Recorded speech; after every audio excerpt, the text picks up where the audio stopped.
Dude, when are you going to sit down? Hey. We've been rolling. Yes, sir.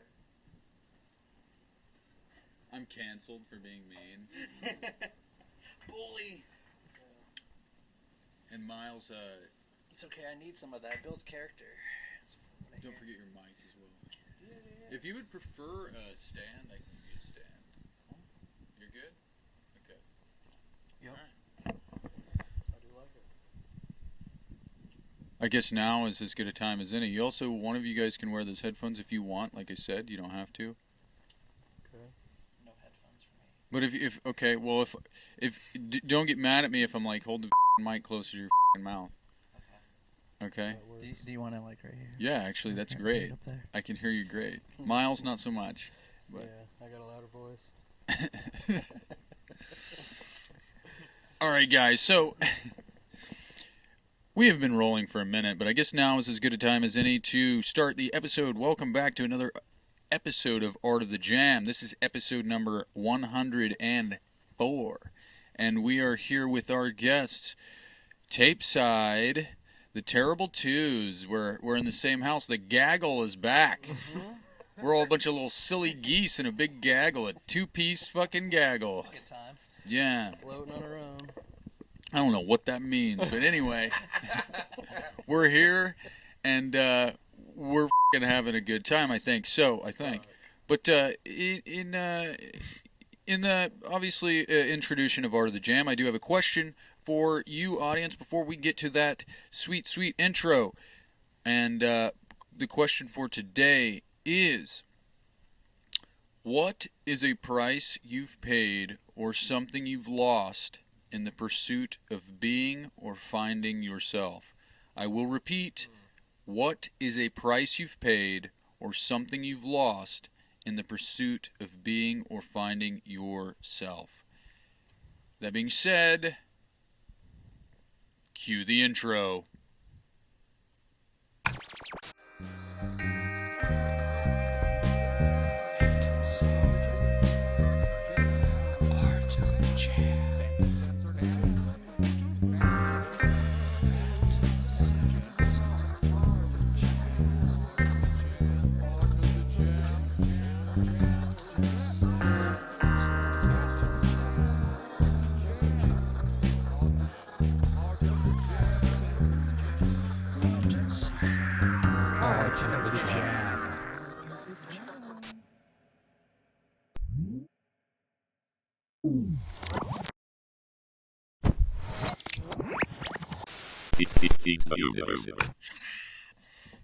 And we're back from the intro. Sorry, I wanted to go for a little long, like a little awkward silence there. I think the more space in the when you see the sound file and editing, the more flat space, the easier it is for me to see, so I can cut it out. Yep. I'm just trying to make this not so fucking difficult to do. Oh, yeah. But guys, we're here. How was the drive? It's pretty good.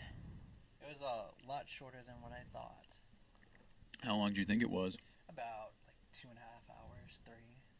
You never been to Lebanon? I've never. Well, you're not missing much. No, I can definitely see that on the drive here. If you're in the market for barrels and boats and meth and your stereotypical Midwest people. yeah, I guess there's meth and barrels and boats everywhere here, or everywhere. And tiny houses too. I passed. You passed tiny houses? Tiny houses. That's weird. I've never seen any. There's like one in town that I can think of off the top of my head. But I think they were RVs with roofs, but that doesn't count. Yeah. He's got wheels. Resell them as tiny houses. yeah. Hey man, that's still cool though. I mean, you drove a van to Florida. I did. What makes that any different? No, that's a land ship. You need to put a land ship. That's beautiful. You should put a fucking roof on it. What if you put a roof on it? You know, I don't know yet. It's still brand new. I've only had it for a few months. So you just recently went to Florida. Recently, about 2 months ago. What'd you go for? Just vacation. Oh. Yeah. Just to have fun? Have fun and get out of here for a bit. Experience a different style of the States. A new area. New area, new people. Just they lived a little bit different down there. It's like Gainesville and High Springs. Yeah, they're not like broing. They're all just broing out, right? Just lifting weights and getting Think hammered. so, but they're all just like old, chill people that are just living life. Oh, they're getting drunk and playing bingo there. Shuffleboard. Shuffleboard. That's what's up, dude. Hell yeah. Yeah, it was a good time. It definitely got out of my head for a bit and kind of reflected back on some things. Like what? Just about life a little bit. Just trying to get my headspace a little bit more clear. Do you care to talk about it? No, I'll go for it. We can. So, what's the fucking problem? Let me Listen, buddy. let me peel that brain open here, or that soul, wherever it's coming from. Yeah. No, I was going through some heavy life stuff as far as like mental health and just a bit of trauma and just trying to get my brain back to the way it was without all the nonsense that was going on. Kind of driving my brain a little nuts there for a bit, and had to step away there for a bit to heal, to process what I was going through. Yeah. And from doing that, I experimented a lot with music. I kind of made a side project that I'm still in the works of, and it's more delicate, not heavy and fuzzy like Tapeside is. Right. It's definitely more folky, more spacious, a little bit more lush on the acoustic side. And by doing that, it helped me, I guess, regression. A bit of regression happened. So it kind of... Like reverting back to the... a pure form? The pure form. Taking what I've learned, also going back a bit on where I was with Tapeside and just going off of that. And kind of, I guess, more in a way, like rehashing. Like reevaluating yourself? Reinventing. Reinvention is beautiful. Yeah. I dig that. It's definitely it's new music. It's definitely different. It has its own spacious sound and its own niche. Yeah. I've talked about this before on the show too, and but I just want to reiterate how important that is for any type of artist. That's a necessary thing to do. I feel like I think you'd made the right call, especially like there's so much like fog that can happen, and like you get caught up in what you're doing as a musician or as an artist and stuff like that, and it's like you have to find that point where, because like so you musicians and artists are fucking crazy, okay? You go through some shit. Yes. Whether you've experienced what you go through, just the strain of actually like the desire of wanting to do it and not getting it. Do you know what I mean? It's like it drives you fucking crazy, especially if you want it bad, or even outside things affecting the music itself, and maybe you don't want them to affect it, or that maybe they're affecting it in just the right way to where it's hindering it or Well, it's your everyday emotions, everything you go through, and then you show up to play music. You got to pour your, self out. Yeah. To get in the music. Yeah.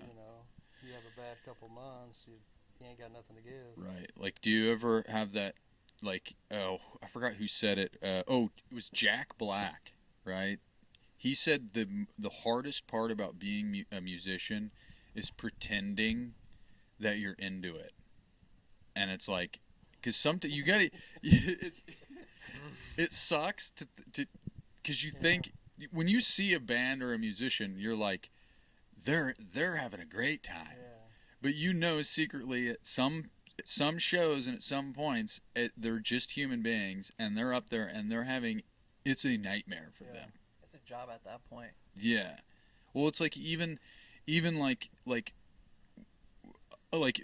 Phantom Sam, for instance, we're not enormous. We're not a A-list band, and obviously, no offense to this, neither of us are like A-list huge bands, but we still you've experienced burnout, right? You've been to a show where you're like, this is just an obligation.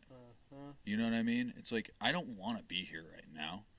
Like, you love music, you want to play it, but you get what I mean? There's sometimes you're just not into it. like the soul is not there. Yeah. It sucks.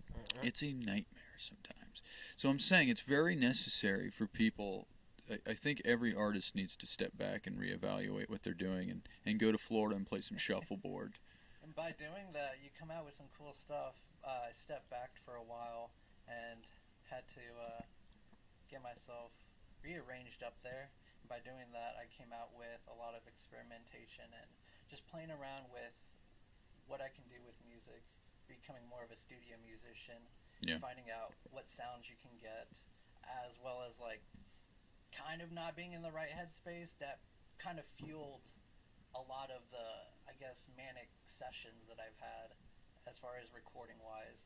Like I tinkered around with extra noises, overdubs, and just like where you can turn this simple basic chord progression into something bigger with layers. And yeah, because you're a layers guy. It's nice. You're like Floyd kind of vibe. Like, I guess they're not so much, but like the Dark Side of the Moon, for instance, it's psychedelic music is in the layers, in my opinion. Like, you can go everywhere with it. Yeah, it's like especially like clocks and fucking maniacal laughter and shit. You know, like that. Besides that shit, but it's like, yeah, I feel like. Yeah, you're a layers guy. I feel like I don't. We've. I don't know. It's Onion. nice. Because onions have layers. I mean, it keeps like a steady flow throughout the music, and you can flow. You can keep that layering, and just keep a flow throughout the whole album. Is that why? No, okay, I agree, but is that why psychedelic music is fucking nuts? Is because there's no relief in it. Do you know what I mean? Like, there's what I'm getting from what you're saying is that, like, in the layers, there's a constant flow, but there's no like rest. There's no time for you, like downtime in the music. You know what I mean? There's always something happening. Maybe that's why you're fucking nuts, dude. You ever think about that? Hey, there's good music comes out of it. You need to go listen to some like Willie Nelson or some shit, dude. I listen to some country. Okay. I don't even mean country. Just listen to a dude and his guitar sometimes. Just the blues, just guitar and vocals. Yeah, some like you need to go back to "Grin It in Your Face" by Son House. It's literally him and he's clapping. There's not even an instrument in it. You can do so much. Though. You can do the bare minimum and still have space. Well, no, yeah. Well, I mean that's what's beautiful about like old blues music like that is you hear the room.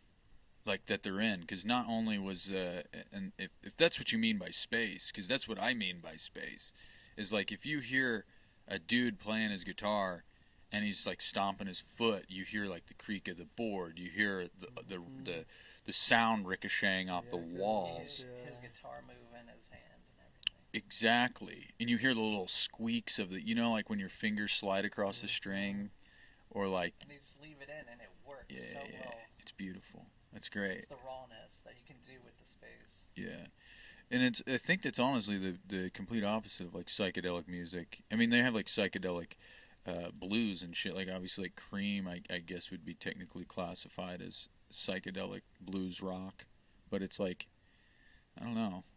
I like to blend the best of both worlds, like the rawness that you can get with minimal stuff to just layering. Just the smooth layering combined. I guess a bit of punk and a bit of just like. So do you mean like do you mean minimalism like in like chord structure or like chord structure to drone to rhythm? Right. So like that's what you mean by punk, like four power chords or something like that, and then what you can do with them. Mm-hmm. Yeah. The space you can do. You can slow down the tempo. You could throw in an extra chord on the next measure. You can hit the symbol to give it a little. But then the other side of it is the layers. Like your complexity is in the layers, but the actual structure of the music itself is the minimalism. It's very raw, and minimalism as in raw as far as the playing, like the playing as far as the musicians. Altogether, I don't know. Well, this is what this is for. I'm genuinely curious as to what you mean, so I'm just trying to. Just like raw, like you can tell in the song that they're like strumming a little extra harder on this part, or they're dialing back.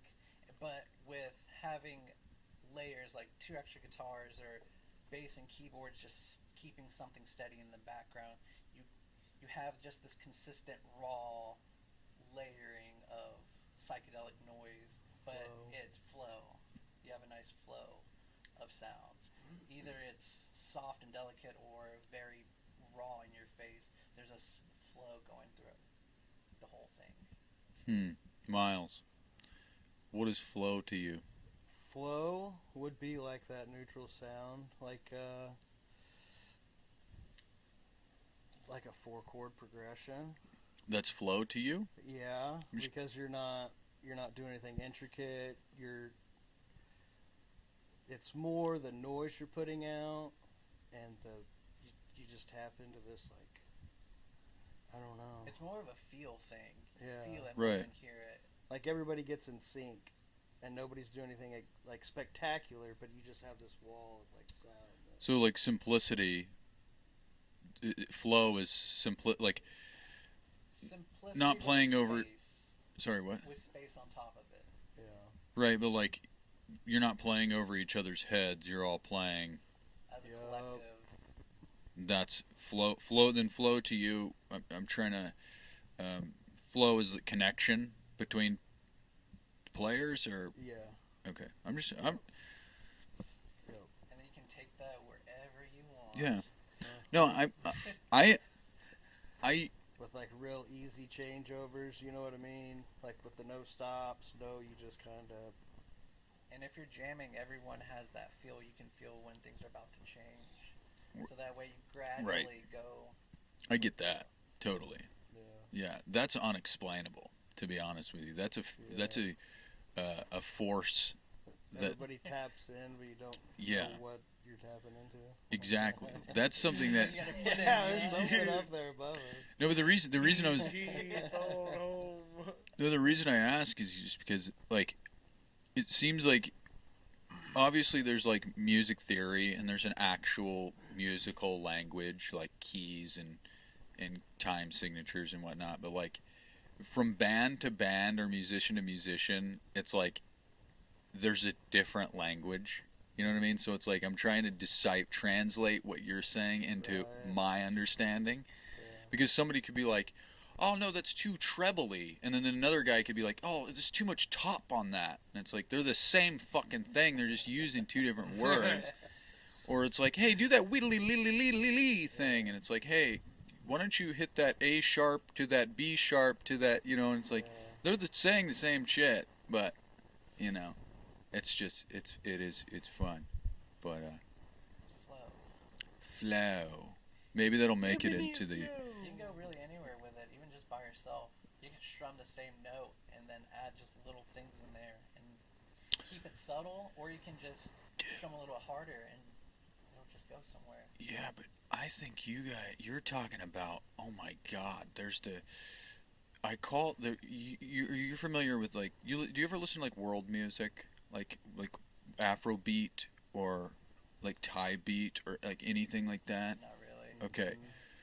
Well, there's this like, it's hard to explain in words. It's just, and that's why I think I was saying that's something you kind of tap into and it's unexplainable. But like, there's this, like, they'll do it's in funk too. Like funk will have like a almost like obviously a really fucking poppin' rhythm to it, but they'll do it over and over and over and over again. So the whole song is this, a trance. Yeah. That's what it is. And I feel like that's what you're talking about. It's like you're almost, especially when you're by yourself, it's like, if I heard Flea say this one time, and he's like, if there's a bit of drool hanging out of my mouth whenever I'm playing something, I'm on the right track.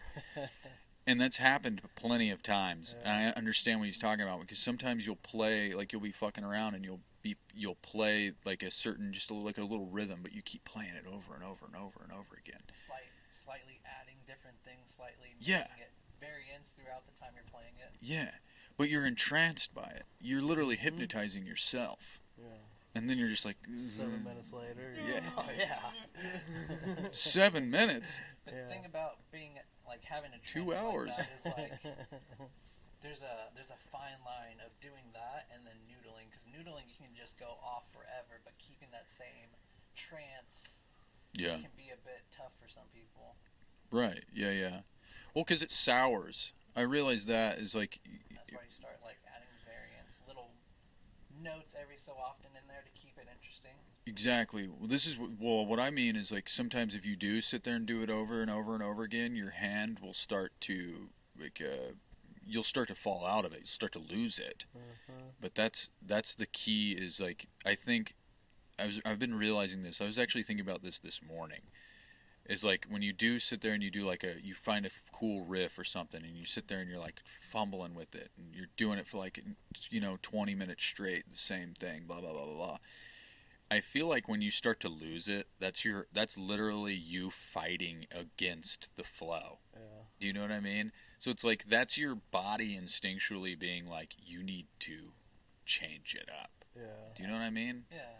I came to that realization this morning, actually. Play with the elements that are already there. What do you mean? Play with the ideas that are already there. You already know note progressions and you know where you're going to go next. Just play with the structure of what they give in music theory. Right. Go out of the box. Out of the box and in the box? Yes, you can. We're on top of it. It Slightly sounds, out of the box. it sounds quirky, but you can make it happen. Well, no, that's Pee a little bit. was it you'll hear anybody say it's like theory is something you learn to forget. They just give you this foundation, and when you think about it, you can Right. just play around.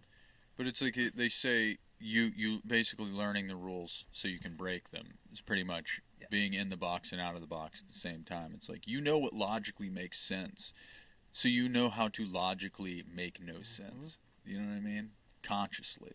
It's how you can make like quirky songs sound really good, just by playing out of the box, but also in keeping something that's catchy and fun for most people, but still having that Still odd. simple, but it's It's odd. You know, you Yeah. have an odd vocal progression. You got an odd like guitar or keys in the back, or just something odd that keeps it different, but it's still there. Right. No, I get you. Huh. It's fucking interesting. I like this talk, guys, so far. This is a good talk. yeah. Knowing my luck, I probably never hit record. I just thought I did. That's all right. But it's cool. We're still having a good conversation. We're here. Yeah. Yeah. You're like, Thanks this for is... having us, man. In your brain, you're like, this is a fucking nightmare. Yeah. I'm having the worst time. Why did I agree to this? I don't know what to do with my hands. Oh. I think Say you're doing it all right. the time. That's.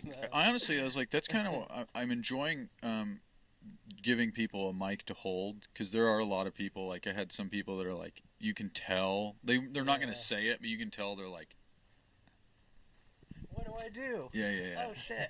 So it's like giving you something to fidget with. That's why I kind of want to get these for everybody, even though they're pointless. But I can set them down. But it's like this is the funnest thing in the world is just sit here and I'm just fuck over with it. here stroking this. Ooh yeah, twirling it like a Not yet, a but schoolgirl. we'll Sweet nothings. Yeah. Yeah. No, you hang up first. No, you.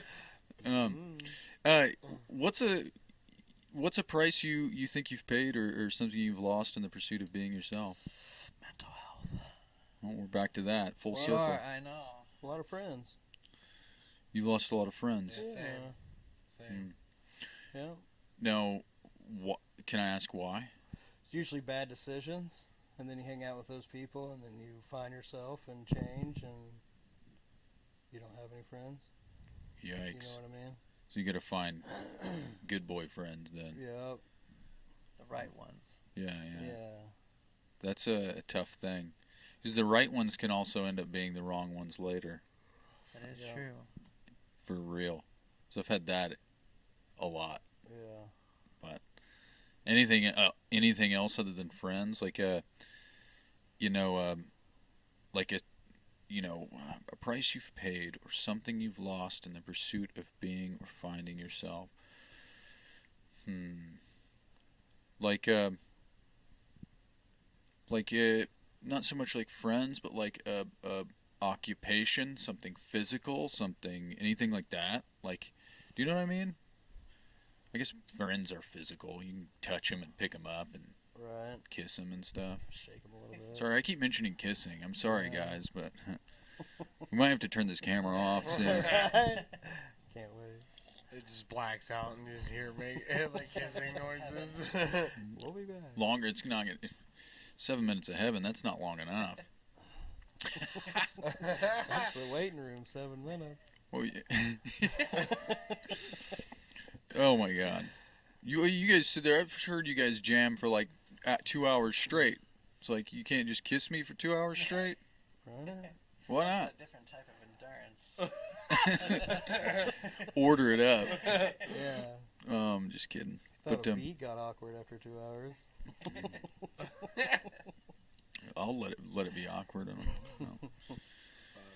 Anyways, but yeah, nothing like that. You never really like. I never Not even. off the top of the head. You know, That is a good question. friends are the most obvious answer Yeah. that I never actually even thought of whenever I wrote this question. Because that's the only question I wrote. I only write one question an episode, and it was Yeah. that one. But I never thought about that for some reason. Because I There's a think lot of 'em. I think I might be a psychopath. I think because I didn't even think about losing friends or having friends or even Yeah. currently in my life having Caring friends. about 'em. Huh? Caring about them. No, that makes me no. Yeah. We don't want to open that can of worms. I feel like no, I care about my friends. I'm just kidding. You guys are my friends. I care about you Yeah. guys. You guys are here. I wish I'd seen you more.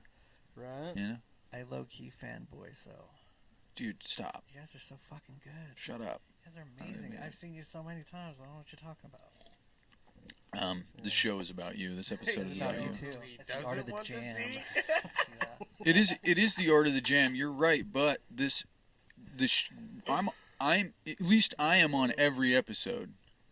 They don't need to know about me. They know enough about me. AI's already got me. Like, But they don't know everything. Exactly. The more you do, the more they find. oh wow. You know what's kind of crazy? I heard this the other day. It was I think it was like something like Joe Rogan said or something, and it's like, you don't ever think about this, but like if you have a podcast, people do know you, and you don't know them. Do you know what I mean? Uh-huh. Like if some of this wide, especially like somebody like Joe Rogan who has 20 million subscribers, and there's probably 20 million people out there that know him for him because he doesn't, that we know Lays of. it out, yeah, Yeah, for the most part. but he knows none of them. yeah. I thought that was kind of crazy. You'd also AI now only needs 3 seconds of your voice to be able to copy you. What? Yeah, so you guys are already compromised. Technology. Yeah, man. It's not been the best recently. No, it's not. Speaking of, I've already talked about this, but not with you guys. But did you hear about that AI band, No. that Velvet Sundown? Yeah. Oh, with I that did, music group? Yeah. Yeah. They had fake Yeah. people and everything, didn't they? Yeah. Yeah. What do you guys of all the fucking raw, fuzzed out motherfuckers? How do you guys feel about AI music? I mean, it can be made at any time, and I guess just for the average Joe that's just turning on the radio just to turn it on for something, I mean, they're not going to know the difference at all. But people that are really into music, like we all Yeah. are, and just other Yeah. people too, I feel like we can definitely tell, as well as like advertising and marketing and stuff like that. We know we put our heart and soul into a lot of our work, so we can definitely like figure out, all right, this is bullshit. And you Right. can't go watch them live. Exactly. Ooh, And we already got You stuff know what I like that. mean? We already You can hear the 'em, but- Japanese have already like stuff like that. They have artists that are fake. They're animated. We already got that, that works for us. But as far as this AI stuff, I don't think it's gonna go anywhere. I feel like it's gonna. It's very The lazy. radio. Yeah, it's gonna be a lot of radio play. Uh-huh. Yeah. well, see, no, you said that you can't see them live, but they've had holograms of Elvis I got a Tupac one also. Yeah. So if they were to just utilize holographics, But I for- still feel the emotion and everything in the music. right? You know, Yeah, a lot of people don't care about that. They'd love to, wow, this is fun. yeah. But I guess you still wouldn't be able, like, it would still, they would just be a there's hologram. no- yeah, Well, they would just be connection. playing the track. yeah. You know what I mean? Unless they, like, used AI and be like, fuck up every couple measures. Yeah. Sometimes Just- they fall off stage. Yeah. But make it obvious. Yeah. The drummer's drunk. You know what I mean? He's had one too many. Program him to Yeah. drop a stick every now and again, or puke in a bucket or something. Yeah. No. I thought that was fucking the stupidest thing ever. Was that fucking AI band? I can't get into it because it's like I had to promote this show. I used to do like AI images, Mhm. and I got to the point where I was like, I don't even want to do that. Like, the only thing I use AI for is clips now. I have that fucking Opus clip or whatever the fuck, Yeah. where, like, you just upload your episode and it clips it all out for you. And so I'm like, dude, I don't feel like doing that shit. So I'll just Right. pay a robot to do it. But, Sometimes it's good. yeah. Well, I mean, like, there are ups and downs to AI. I was gonna say that what you're doing, that's a good thing. It does. Yeah, that's definitely, they're using it as a tool, not to program it to make fake art, like Yeah. to mimic emotion. You know what I mean? It's like, Well, and mimic your style. If you would upload, 2 of your guys' CDs and then say make a new song blow like we play, my brains out. Yeah. Yeah. So it would just collect everything and then take all your styles and make a new song. It's kind of like auto-tune. You know what I mean? It's kind of like a crutch. I'm tired of making my own music. I'm just gonna upload all my music that I have and make it be like, hey, make me a new album. I'm tired. Some people do that, and then they just like put it under their name. It's like you didn't even do it. Now, see, what about this? What if you didn't release it like that? What if you were, as a real band, you took all of your music, uploaded it to an AI, said, make me a new album based off of this. Then you took it, didn't release it, you learned all of them. That's a cover band. Of yourself. Yeah. Helped by AI. What if I just spit up and just puke a little bit? Oh my god. Dude, no, that would be a trip. You're a cover band of yourself. Cover your own music? That wouldn't be fair. You know what's kind of weird, though, is Cheated the fucking system is what just happened. what's crazy is I've heard a lot of people use that concept for them as themselves, meaning like what you were talking about, being in having a burnout or being burnt out and having to reevaluate yourself, and like going to do a show where you're like, I'm not into this. I've heard people describe that feeling as covering yourself. Yeah. Because then it's like I'm gonna be honest, Through like emotions. the record that we have on streaming platforms, the Dirty Machine, I'm gonna be honest, I feel nothing for those anymore. Whenever I sing those songs, which I don't really anymore, I think we started rehearsing one of them specifically for somebody that at a going away party, and I feel absolutely nothing for them anymore. Like, I don't even know what I'm saying anymore. Yeah. Like, I obviously know the lyrics, but it's like barely. But it's like, Yeah. Is that because you took a totally different direction, or it's just something in the past? whoa, is this fucking flip flop now? Are you interviewing Oh, me? I mean, shit. it Are starts you the all host? emotions. You got questions. Don't No. let the doctor feel you. No, you're good. I think it's just emotions I don't really feel anymore. Right. You know what I mean? It's like there's one song I'll mention, like Monster. So a lot of people like that song, but from my perspective, it's about a time in my life that I just don't feel anything for anymore. Like, it was about me being a piece of shit, essentially. Like, it was whenever I was like, I was doing a lot of drugs, drinking a lot. Like, Yeah. I just wasn't doing anything to progress in life. Right. And I'm one of those people that it's like I don't like looking back. I think it's very repulsive to me to look back at who I was. I'm always trying to reinvent and push forward, and constantly reinvent and reevaluate myself. Right. And it's like, why? Like, why would I perform these songs even though I don't? That's another thing. It's like almost like a price you've paid. Now I'll answer this question for myself. A price you've paid for or lost in the pursuit of being yourself. It's like you're almost like letting people down that enjoy the entertainment of a certain song, and it's like Can't tap it's into not that me anymore. Yeah. I don't want to do that fucking shit anymore. You know what I mean? And it's kind of like where I am as a musician in general right now. Not even for a specific song. It's like I just don't give a fucking shit. I just want to progress in the way that I want to. You dig? Not act like you enjoy it. Yeah. I want to enjoy it. I do enjoy it. Don't get me wrong. Yeah. But it's like I enjoy it a different way now, I think. It's kind of weird. But You feel different. I do. I feel different. If you're not changing, what the fuck are you doing?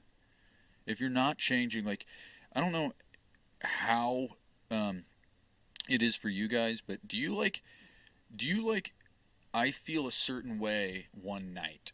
You're like, man, I really love this thing. This is cool. And then you go to sleep, you wake up, and you are like, what the fuck was I thinking last night? Who was that guy? Yeah. I don't know does that ever happen to you? Sometimes. It's like you wake up almost a different person. Yeah. Just from 12 hours.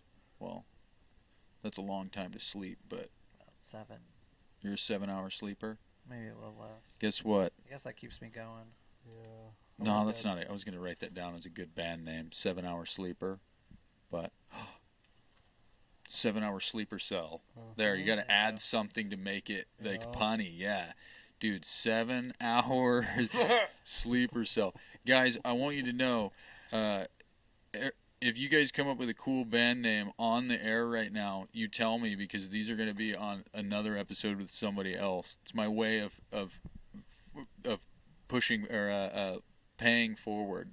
Yeah. So, yeah, because I have a couple of fictitious band names that I'm going to share with you here in a little bit that are from the last episode, or not the last. They might be. Some of them I might have come up with. Yeah. I got one. It's a project I'm working on right now. Oh shit! So you're gonna use my segment to We're plug. gonna do a sponsor Yeah, for the black salted almonds coming at you. that's a good band name. It's a mix of country, folk, blues, and psychedelic, all mixed into one. A tad bit of indie. Do you like almonds? Don't mind them. I had to quit eating them. You want to know why? Why is that? Because they gave me the shits. Really? They're like packed with magnesium, and I was eating them all day, every day. They are addicting. Yeah. Well, Yeah. I was like, maybe I have a nut allergy, because some people's nut allergies are different. Yeah. But nah, man, it was just almonds. Yeah. My dad was like, you need to stop doing that. I was like, okay, all right. It's the I'll put 'em magnesium. down, I swear. Yeah. But black salted almonds, this is a project of your own? Yes, sir. Randomly came up with the name. I work at a dispensary, and we were all getting goodies that day, and a bag of almonds came in, and me and my coworker were like just talking about it, and he's just like, black salted almonds. I'm like, the hell is that? He's like, that's a band name. I was like, okay. I took that. I didn't think of anything. I kept it for a while, and then it was technically gonna be for a porno funk 70s band that I had in mind. I still got the demos. I need to put them out, but yeah, It's just that. But I was making this other project that I was already heavy into it, and I was gonna use like a surname of some kind, but I was like, I already have this band name.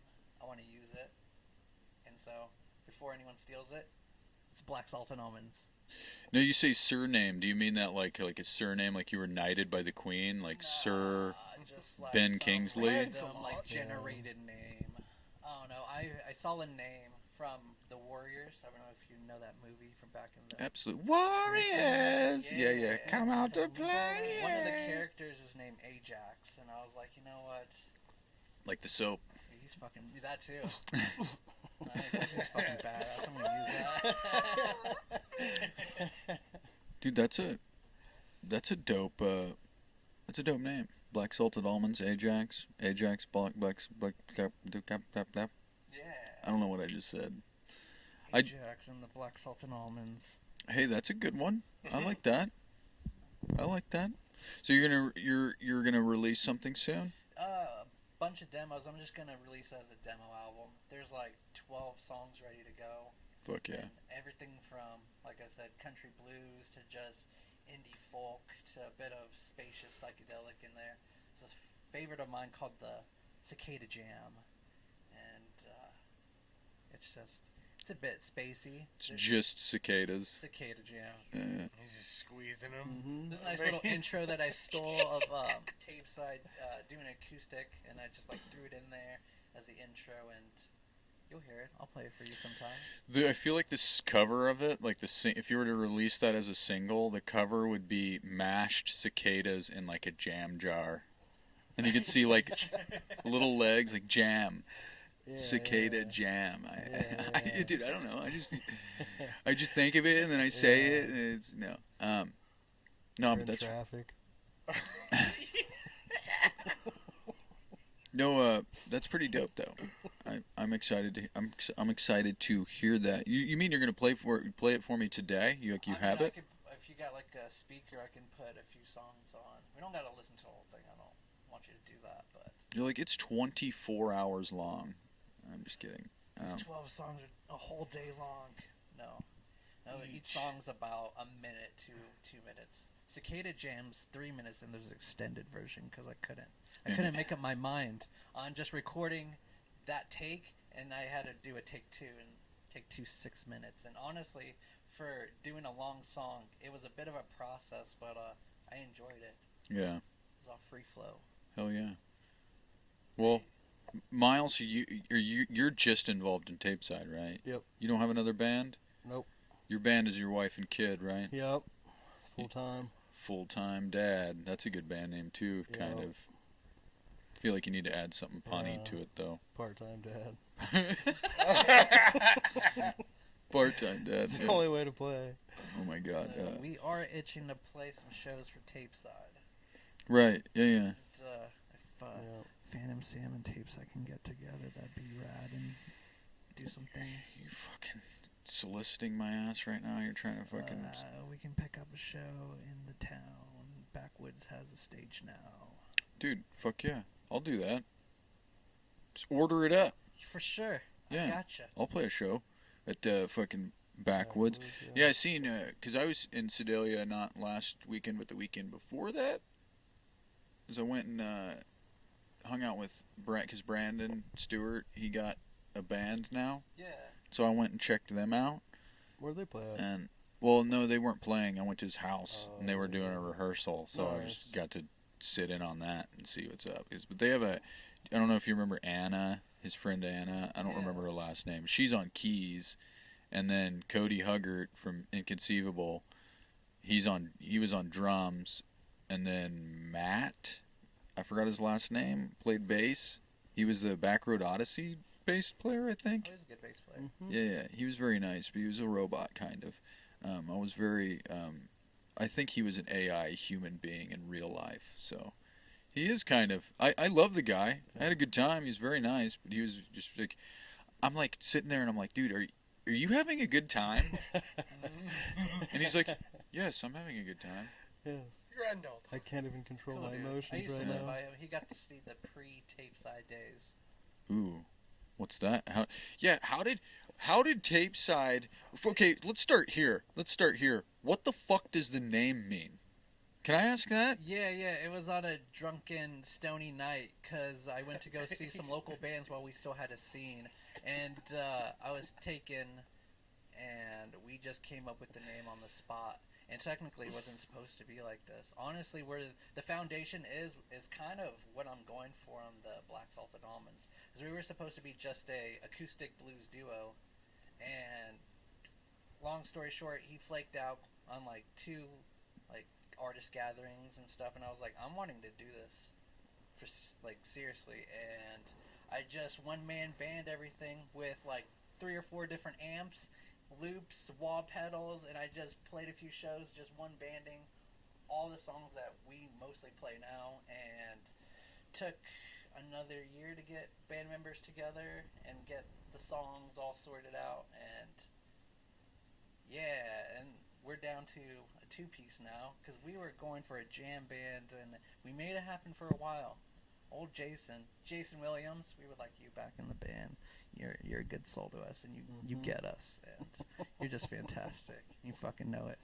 But we simplified everything down to a 2-piece now, and with whatever songs we can possibly do with previous recorded stuff, as well as moving in the future too. We're going for a different sound. Like a little bit. I don't know. We haven't really discussed that. We've talked about more garagey, bit more faster paced, more song structured instead of like, these 4 or 5 minutes of just drone, fuzzy wall of sound. It's gonna be more just like straight to the point and more singing this time instead of yelling. Whoa! You're telling me. Yeah. Are you ready for that? Or are you gonna get a vocalist? I'm gonna be the vocalist. I'm just curious. Yeah. We're changing up vocal style by doing the Black Salt and Almonds. Has also opened up singing styles for me, which I've wanted to use for Tapeside and just progress our sound instead of just being this. We can also be this too, and go over here and just keep going in different ways. Just fucking like a beautiful little psychedelic spider web. Yeah. Of sound. Tapeside's my baby. There's a lot of sounds that I pour into, a lot of aggression and a lot of love and a lot of hate and just a lot of tones in there, and you all get to hear the sounds that come out of that. You hate it sometimes? No, just life. Life makes me. Just, Put that into the music and soul. Right. Every episode, I do a little show and tell album of the week. And Space Camp, if you could hand me that stuff over there. I like to show off something because it's nice. But today, for album of the week, I actually have 3 things. One of them, I have a Tapeside original burned on a verbatim blank disc, and in Alex Contreras' beautiful chicken scratch handwriting. In Sharpie, no offense. I'm used to seeing chicken scratch because Nichelle can paint a photorealistic image, but cannot write worth a shit. No offense, no offense. You're a great guitar player. You can, but right. So writing, you're not. You know. I'm lefty. Yeah. But it's the only thing that I am genuinely upset about with this. Does it not play? No, it doesn't have Nostalgic Evening on it. Damn it. Yeah. No, that's everyone's favorite. Nostalgic. It's a fun little jolly song. It literally has like a nostalgic feeling to it. Yeah. It really does. There's like a jingle to it. It's the only thing I can describe how to describe it. But I am going to this is also an album of the week because no matter what you guys say, I don't think that either of us would be who we are today without this album. Whether you agree or not, because this is very much Jimi Hendrix pioneered, especially this album in general, pioneered psychedelic music. And the production quality too. It's insane. It was a lot of experimenting with that. Yeah. And I'm just like, it's just one of those things. Even the album art is fucking trippy. There's fucking layers to this shit, dude. Alright. And it's just a great album. If six was nine, you know that song? Beautiful song. Mm-hmm. There's two of the best Hendrix songs because I'm genuinely believe that Hendrix. I don't understand why Hendrix's most famous or popular songs were what they are, because what I mean by that is like his deep cuts are way better than like Purple Haze and The Wind Cries Mary and shit. Those are great songs, don't get me wrong, but like if 6 was 9, it fucking slaps way harder than any of those. One Rainy Wish, do you know that song? It's almost like a nostalgic evening type of vibe. It has that like jingly, dreamy type of like flow to it. Call back to earlier. But it's a beautiful album, and I thought that was in my opinion, was important to both of our sounds, you know. Yeah. And then this one was just for fun because the Terrible Twos here. This is the White Stripes. One of the best bands ever. Yeah, Fell in Love with a Girl EP. It's just or single technically. It's Fell in Love with a Girl with a B-side of I Just Don't Know What to Do with Myself. And yeah, I thought that was I have another White Stripes album. I have the first one, but I thought this was, you know, I wanted to do both of these, and I didn't want to do too much shit. But they helped me cross over from grunge to just heavier stuff when I was in my teens. The White Stripes? Most definitely. Them and the Melvins have helped me get into heavier stuff and just different stuff than just what I was listening to at the time. It's right. Not a band. I was born at the dawn. No, but my first drummer gave this to me, and it's actually pretty rare, apparently. But I just thought that was interesting. But no, that's so. In what way you think? Like what inspired you about the White Stripes in order to make to tear you from grunge to what you are now? It was more of just that punk rawness. Grunge already had it, but it was more in feelings versus garage rock where it's just all out. They put every single bit, and as well as stage presence. Jack White jumped around on stage, you know, he cranked his amps. Meg would just hit those cymbals as hard as possible. Like a fucking ape. And just 2-minute ba songs. Even on their lighter songs, like fucking Ringing on My Doorbell. Is that one? Or Hotel Yoba. Hotel Yorba, yeah, this is a good song. Got Both of those are good songs. But their live versions, like, it's raw, it's powerful, and it's like... even... Not to cut you up, but I just don't know what to do with myself. That's I mean technically that's a cover, but like the way that they do it is they keep it clean on the records, but provide that raw feeling live. Dun dun dun dun. As well as what you can do with just a 2-piece. This is my first band listing, like my first 2-piece band list. Yeah, 2-piece band that I was getting into versus listening to a 3-piece or a 4-piece. Yeah, for sure. If you haven't heard Middle Class Rut, you should check those guys out because they're also a 2-piece. Probably one of my first concerts was seeing those guys, and they're wild. It's the hardest button to button. Yeah, it's a good one. I seen the Black Keys one time, and that was kind of interesting. I got into them very late. Mm-hmm. My YouTube recommended them like a long time ago. I just pushed them off. Yeah. I don't know why I did that. Yeah, the White Stripes. What, Myles? What? You send me shit all the time, right? Uh-huh. What do you listen to? Do you know what I mean? Like, what do you? Because you send me like Asian stuff. You send me Argentinian rock bands. Yeah. Like, then you're like, hey, listen to this like 20-minute song by Focus or something that has yodeling in it. Focus. Yeah. He's got like a flute, organ. He yodels. He scats. Which is dope, though. Whistle. He does a whistling solo. Yeah. Jeez. It's really thing abstract like that. So you like it all kind of has the same flow, you know, like the same vibe. Yeah. You know, but anything that's not on the radio. Yeah. You know what I mean? Is there anything recently on the like mainstream that you guys were like, that's actually kind of cool? I don't think I have. Like, be but honest. I haven't given him time. You know what I mean? Yeah. I don't even remember last time I turned the radio on. That's the bad part. Oh, that's like true. Yeah. Tyler Childers.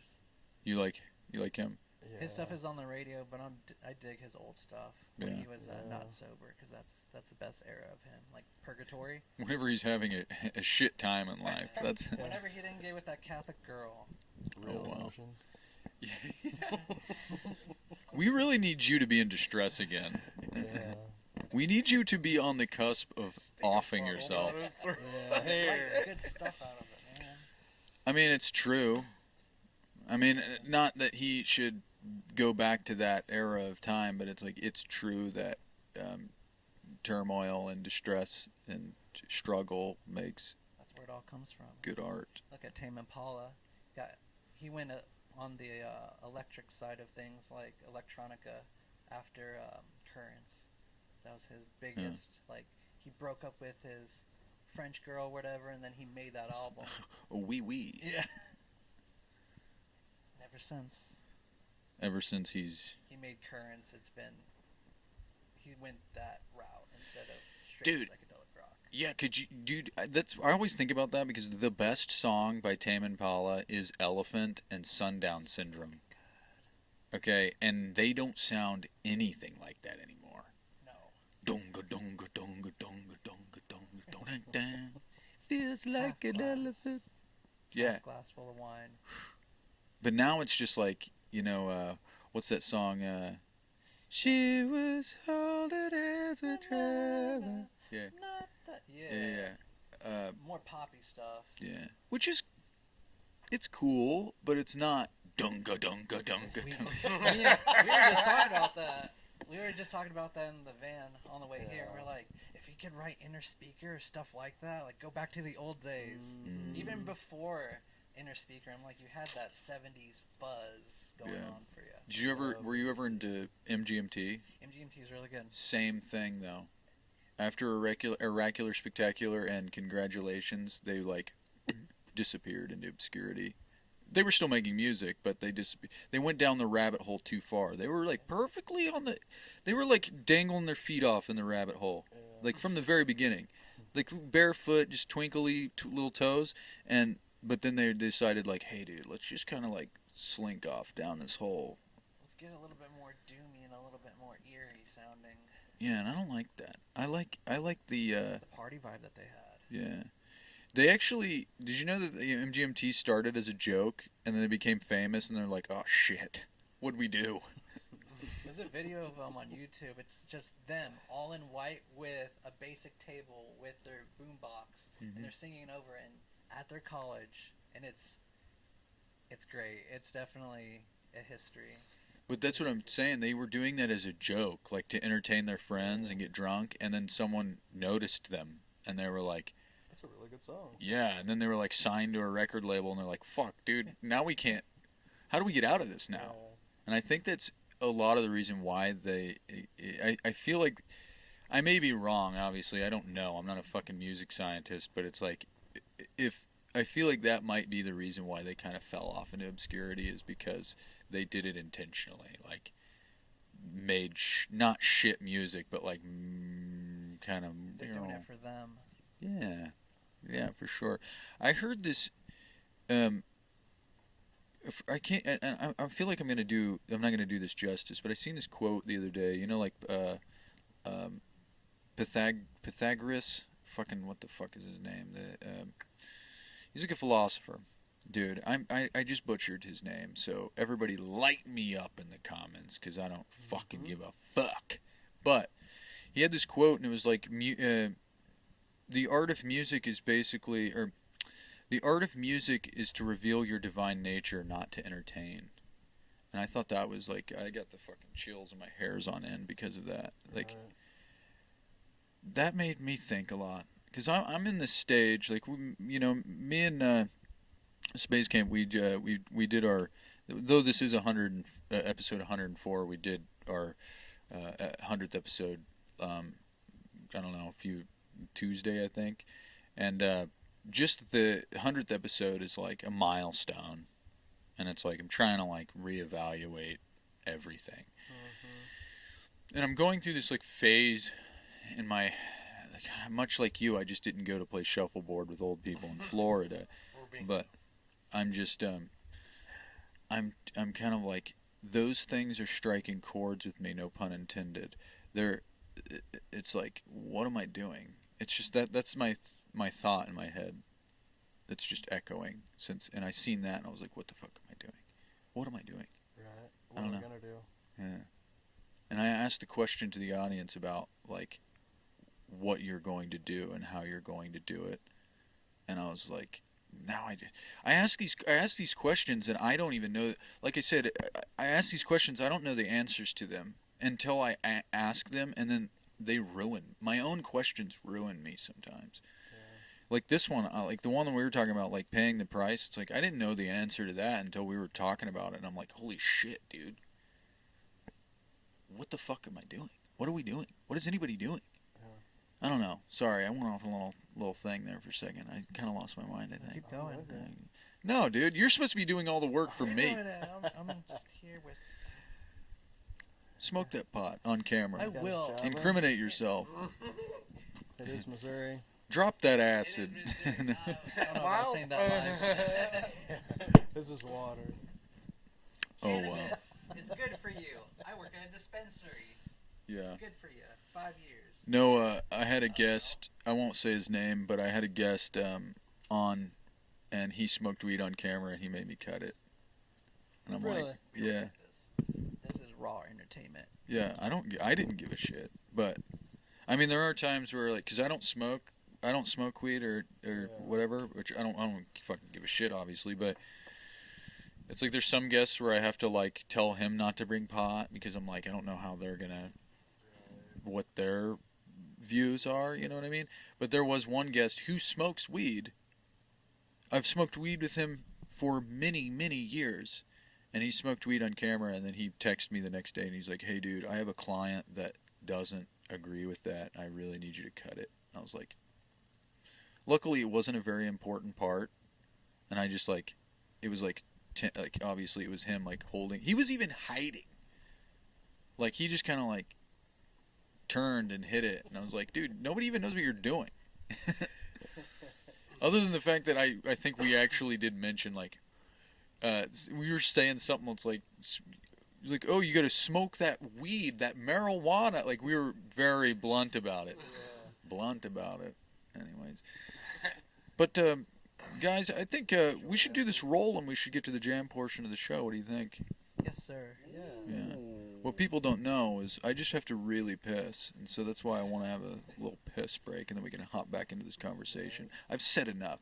But, guys, since there's two of you, normally we only have one guest, but since there are two of you, I'm going to, let me set this mic down real quick. That's where I get the little feet. But I'm going to go ahead and I'm going to give... So since you're the drummer, I'll give you accent and time signature. Okay. All right. I want you to hold those and just hold them for me, and then you get key and quality, right? And so what I want you to do is I want you to, you can do it at the same time, but just give me a good roll and roll it into this thing here. Roll that beautiful bean footage. Yeah, you can do it one at a time, or same time.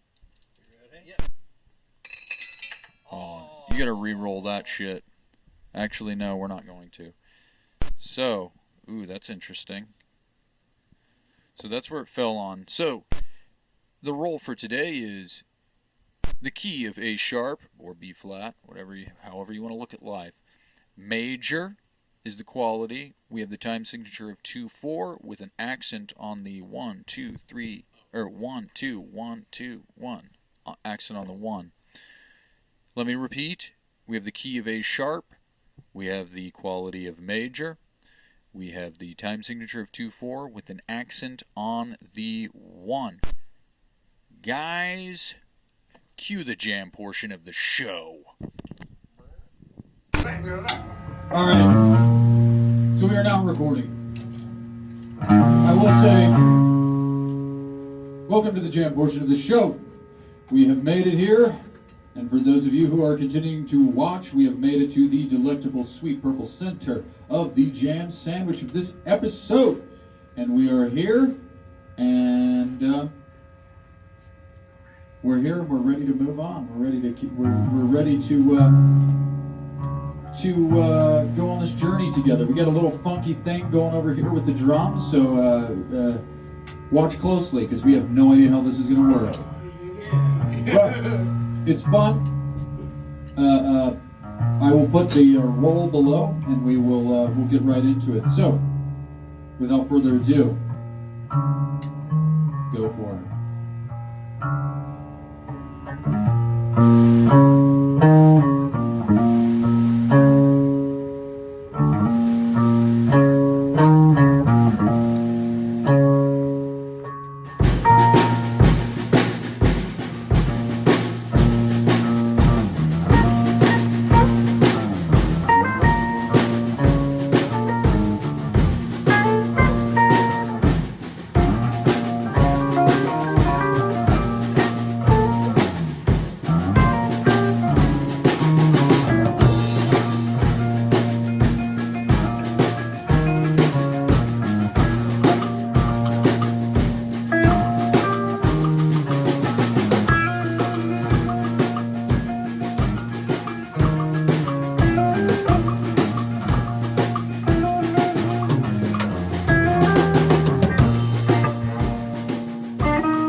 Because I always like those, like those stutter.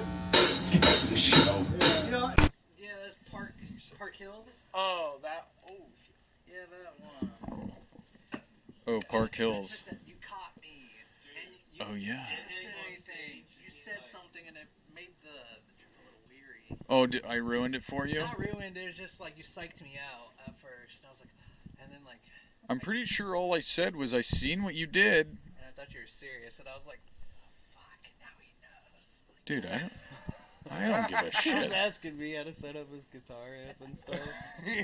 well, because look, I like the venue. It's set up. I felt like they rushed me. I don't know if that's true or not, but They do kind of. He did a little. Yeah, he was like, hey. And he's like, just give me a minute, dude. we don't even have like 10 people out in the crowd right now. Like, chill. Yeah. Well, But also, I was peeking about that time we were setting up. yeah. We're back to the show, ladies and gentlemen. By the way, but no, they are like that kind of. They're very because a lot of the people are, and obviously no offense because I love everybody at Park Hills. We've played there a lot, but it's we're about to play there again, actually on Friday. But they're kind of like that because they have like a lot of the time it's like 4 bands on a bill and they want to be done by like 11, but they don't start till 8, so it's like 8, 9, 10, 11. Pressure you a bit. Yeah. But it is what it is. Good sound. I love that They have venue. good sound. Yeah, it's fun. It's nice. Yeah. Fucking great. I wish it was closer. Yeah, that's the only It's thing that quite a drive sucks. from Sedalia. Yeah. Yeah. How long did it take you guys from Sedalia? 3 Almost 3 hours, yeah. hours. That's And it took us like on a side road, so we got a lot of viewing, scenic drives. Yeah. Ooh, like in the riverways. Did you get to see like? That might be a different. Rolla. There's just nothingness. Oh yeah. Okay. Yeah. I know what you're So talking we about. have to go. Hills. we- There's a lot I of think we go hills. north of Rolla and then straight across. Ah, Right. I forget how north Sedalia actually is. Yeah. Because the scenic route I'm talking about is way more south than that. I don't know. There's like Ironton, Missouri, and there's like the Mark Twain like scenic riverways where it's like scenic as fuck, like crystal clear blue rivers and shit. That's cool. Yeah, I like that shit. That's what I like. That's the shit I like. Yeah. But yeah. That's what I like about the Midwest. Yeah. It's honestly the best. Midwest is the best. Midwest, people are interesting.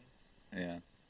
I will say that we are, in the words of Nichelle Mitchell, we here in the Midwest, we are cultureless mayonnaise people, but they're,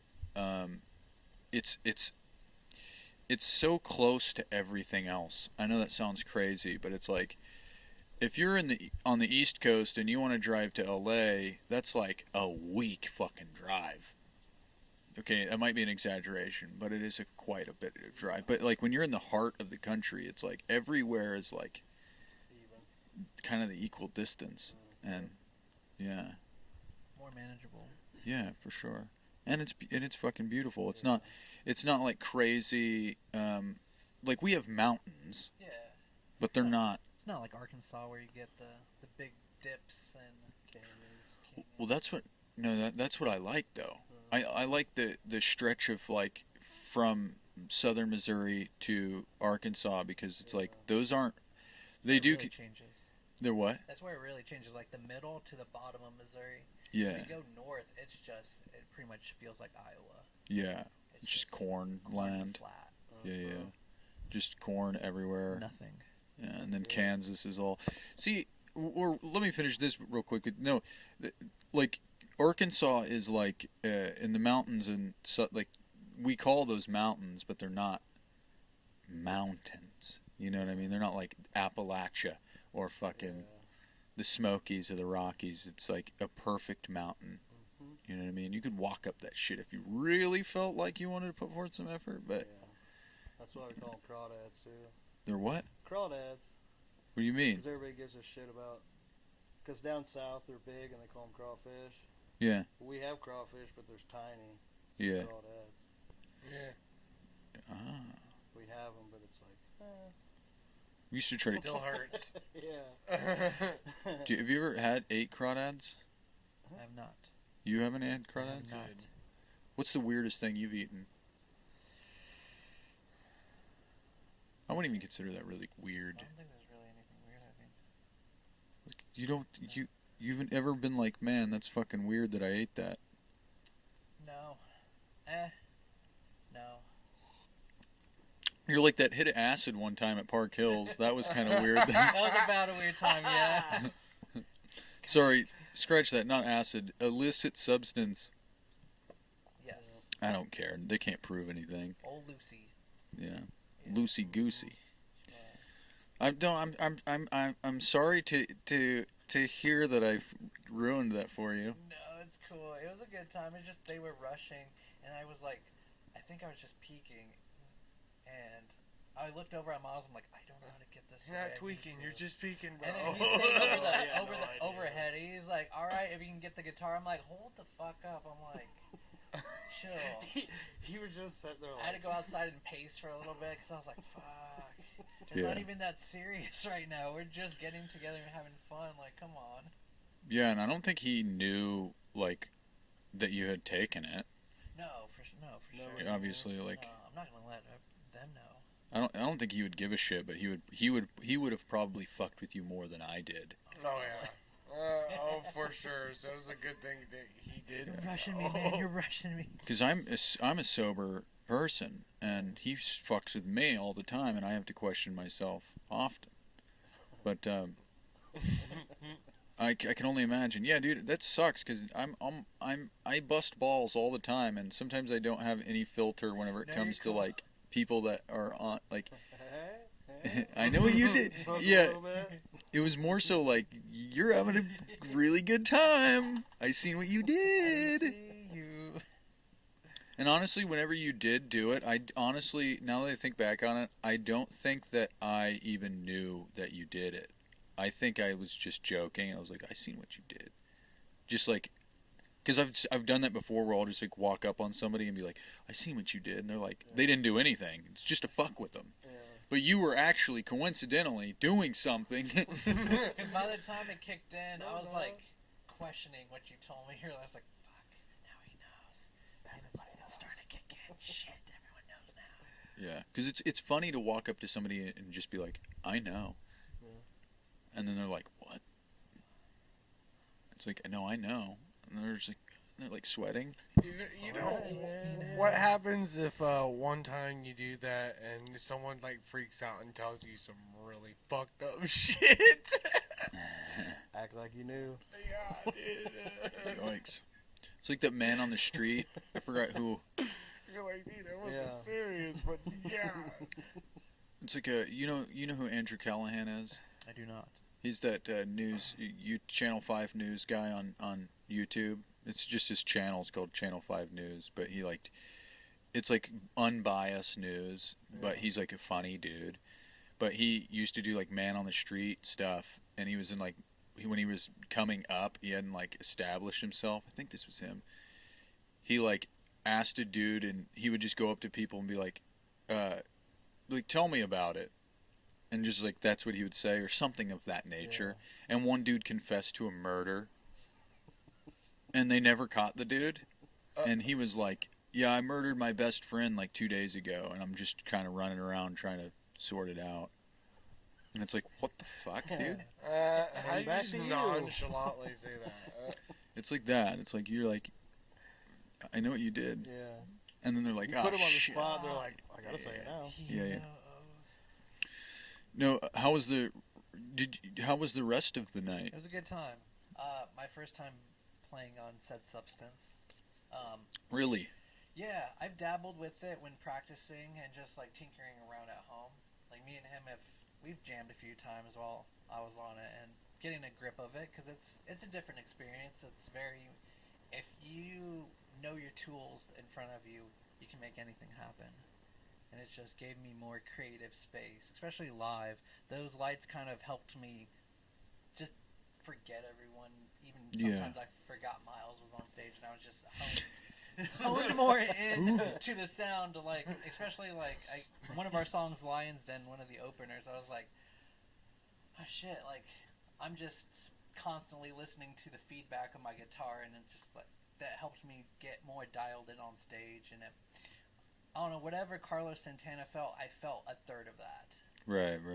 Without the craziness. Joke's on him, though. You weren't even there. Exactly. It was the acid. Was. You're just a physical manifestation of his acid trip. You're just, no. I do recommend it if you feel the spontaneous urge and feel confident in yourself. It's definitely a different experience, as well as like even packing up part, like getting all the instruments, and like you feel something with your equipment too. Right. Absolutely. I totally agree with that. I think it's alive to some degree. I know it's an inanimate object, but it's a catalyst to your soul. It speaks a lot. You got a tie to it. Yeah. Especially like it's like a symbiotic relationship. It's like it takes the skin from your fingers and leaves it on, like, you know, your instrument takes the skin from your fingers and you take the metal from the frets and the nickel wounds. It's like you take and give from each other, and it's a beautiful thing. I love it. I don't know. It's hard. Yeah. No, I know what you. Yeah. I love that. I love my instrument. And I get it. I can only imagine. Like, I've played. Okay, let's dial back here real quick. So, it's kind of surprising to me that that was the first time you'd ever played on said psychedelics, because of just what I know about you, and that you guys do. I'm a cop, by the way. So, no, you guys. That you guys do psychedelics. Everybody fucking does psychedelics now. It's not a big thing. It's nobody can prove anything. So I'm just going to talk openly, because unless you guys have an issue with it, but it's hard for me to believe that you had never played on it before, because I just who you guys are. Not that I associate you with psychedelic drugs, but it's like every time I've seen you, you're doing something, or you know what I mean. So it's weird to me.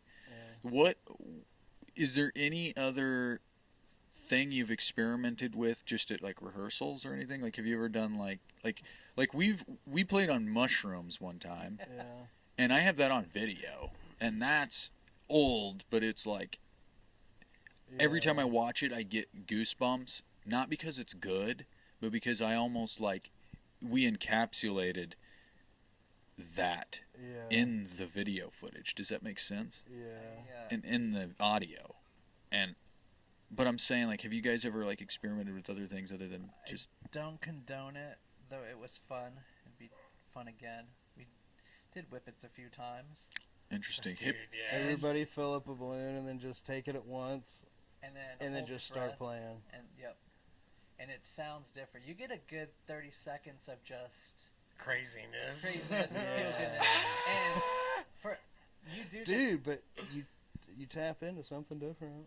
do. There's no anxiety. It's a nice little like tool Kind of for for- Oh intro. yeah, you're just willy nilly. Because we did, I think that night that we did that, we played a few songs, took a smoke break, and then we came back, and we passed the balloon around that time, and that second session of us practicing was way more fluid and way more, it was a lot different than the first time. Yeah. You know, this is kind of crazy. You know, Billy Strings? Do. Okay, so Billy Strings, he actually, as what you said, he doesn't condone it, but he was like, he used to do meth, and he would always talk about how he would sit there for like a day. Look, we were talking about playing the same thing You'd just over. be going He would do the same riff for like a day on meth, and he's like, I've always wanted to. There was an interview, and I'm misquoting it definitely, but it was along the lines of like he mentioned how he wished that he could use meth in like a controlled and healthy way and make an album with it, Right. which I think is kind of wild to even think about. Yeah. But Because you know what I mean? It's like, Science. yeah, It's a tool. yeah. Okay. It's for science. Yeah. Now, on the other hand here, because we have to explore both sides of this. Yes.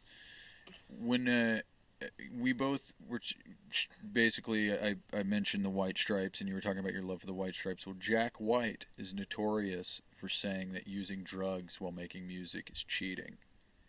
What do you think about that? It's Fuck you, Jack White. It's crutch. Listen, Jack, it's a crutch, but also it's an innovative tool from the outside perspective that is malleable, as well as it's not for everyone, so it's different for everyone's experience while making the art form, as well as it's how you go about it, because anyone can overdo it. Everyone can overdo anything. Right. But using it for what it's worth, as well as for what you're putting out there, like if you can hone down on it, you can come out with some cool stuff. Right. What do you think, Myles? Yeah, I was thinking he almost kind of described, nowadays if you would have AI. You But know this what I is mean? all natural made instead of Yeah. programmed. Yeah. I feel like it's just like a... Because you get rid of your anxiety, and you do get to go to a different place of music that is more free flow, and you vibe better, so you're not scared of making changes or doing this or that. We can Yeah. always, Because it does help. you can always write music sober for sure, and nothing wrong with that at all. I would highly recommend writing music sober. It's definitely a different headspace, but said substances can help with the creativeness. If it's for you, go for it. Right. Type thing. Yeah.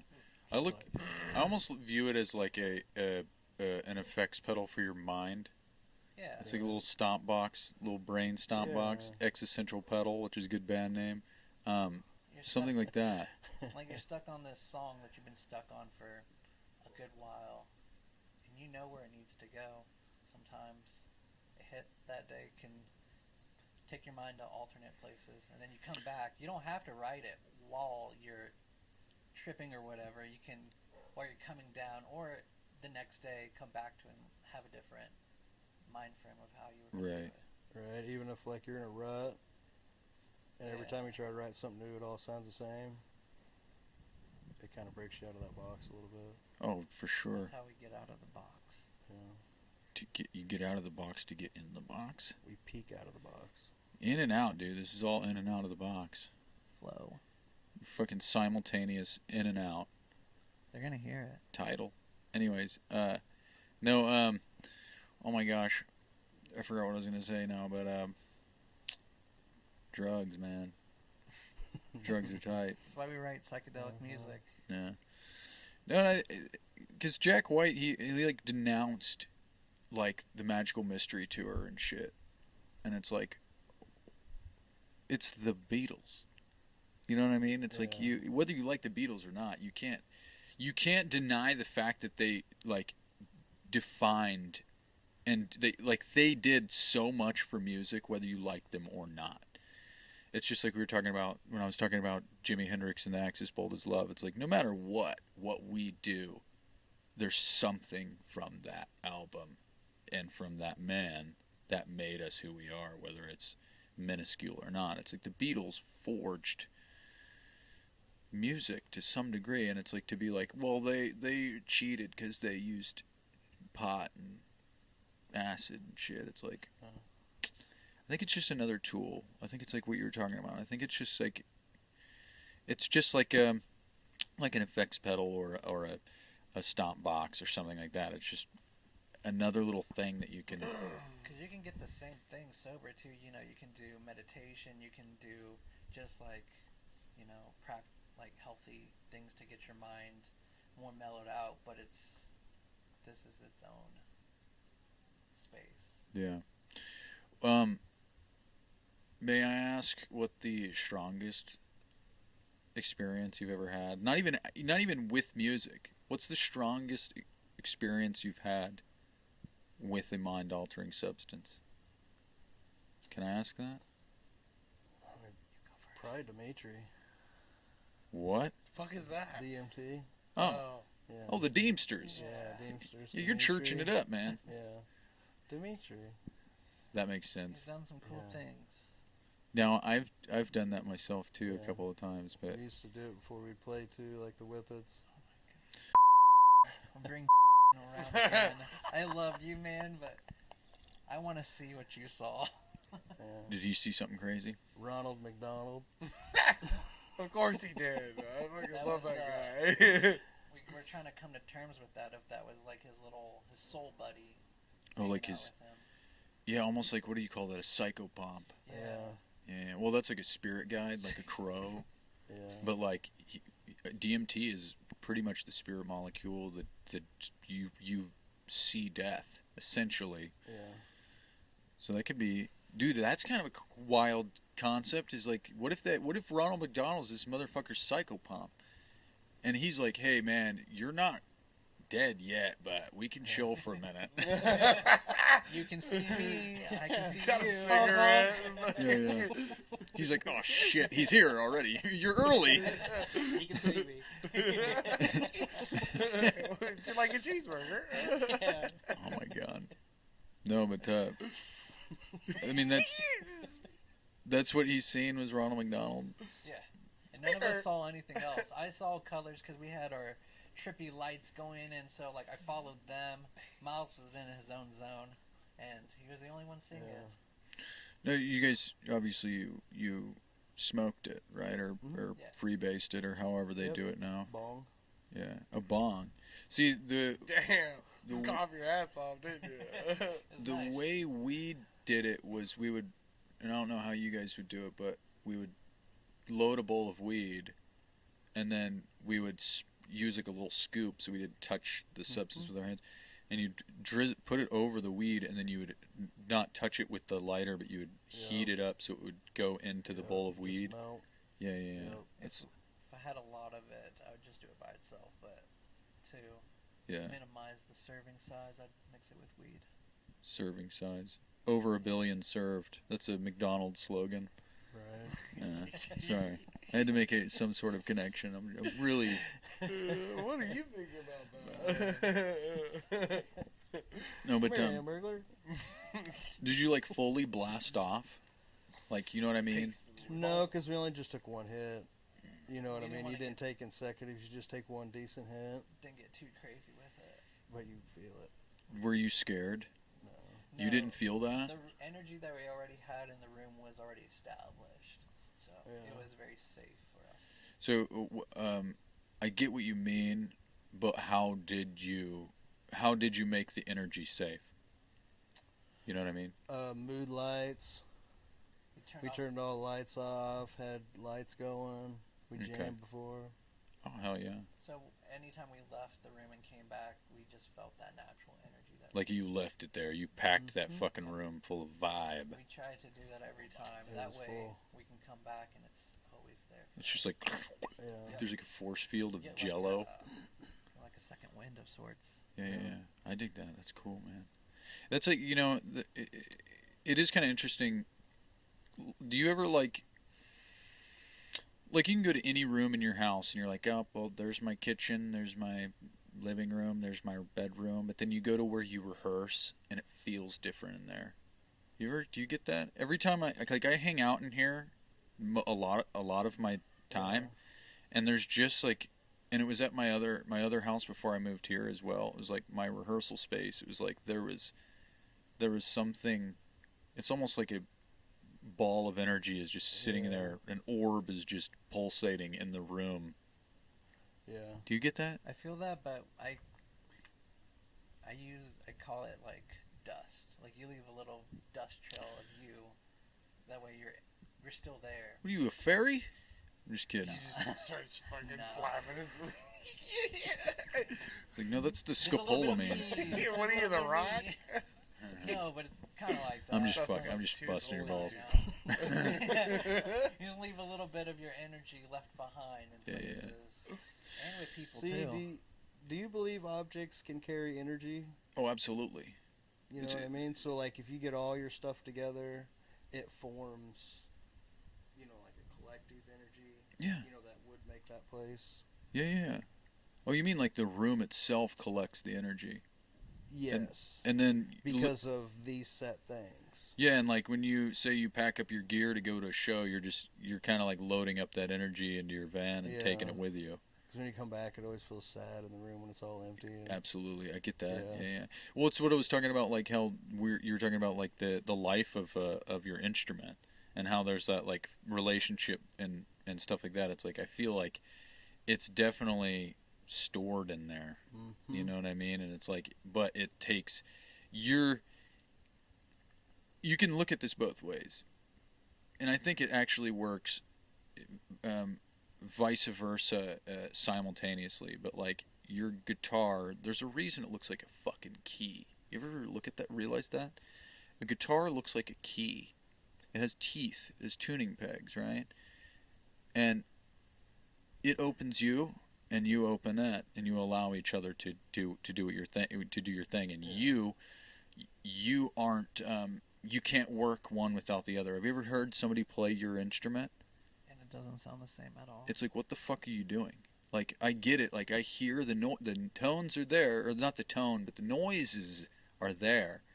Like, you know it's your instrument, but it's like, not I don't. Honed in. Yeah, it's like your dog playing with somebody else, and it's like they're having fun, but it's not the same. Yeah. It's not like how we have fun. It's not like when we play fetch, you know. Yeah. It's like that. But I get that. I totally get that because we played a show. It was with Underground Productions when we did that jam at the end of it, and this dude was one of the another band was playing my drums, and he asked for a different snare, and I gave him mine, and like he was playing it, and he was like, "Man, this sounds like way different than what I'm used to." And so I get that. Like you can tell it's yours, and it's just because you made it yours. And so I don't know. That's how I feel about my amplifiers. I'm more of a gearhead when it comes to amps than guitars. And when people play through them, I'm like, it doesn't sound the same when I play through it. Yeah. I'm like, you can try different guitars or what, but it sounds way different. Yeah. Well, because they always say, like, tone is in the hands. You ever heard that? I feel like everybody, that's kind of a universal concept.